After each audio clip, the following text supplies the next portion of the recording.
उधर भरी भरी खायो बहु बहु माल बनाई वहां की कमाई कछु न कीधी लुखा जन्म रंगाई।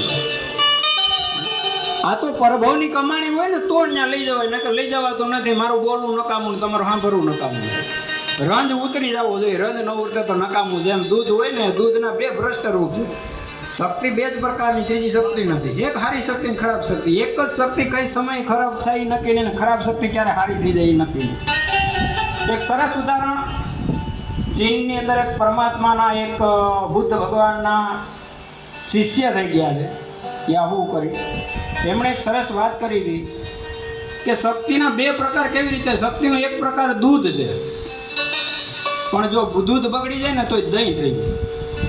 કામ તો બે આવે, કઈ ભગવાનના કામ જ આવે। એક અભિષેકમાં આવે અને બીજું પંચામૃતમાં કામ આવે। વસ્તુ તો બે એક જ છે।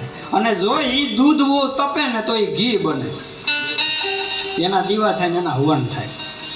એક જ વસ્તુના જે 5 રૂપ થાય, પણ એક જ શક્તિના 4-5 વિભિન્ન રૂપો આપણા શરીરની અંદર છે। જીવતા થઈ પછી મર્યા પછી કોકના કામ આવવું જોઈએ, મર્યા પછી કોઈના કામ ન આવે નકામું। જીવતા તો નથી આવ્યા। એટલે જ્યારે આવા સાધુ સંતના બેસણા હોય, ભજન થતું હોય, કીર્તન થતું હોય, સત્સંગ થતો હોય, તો એનો આપણે રસ લેવો જોઈએ। તો ગમે એ અવસ્થામાં આપણે હોય।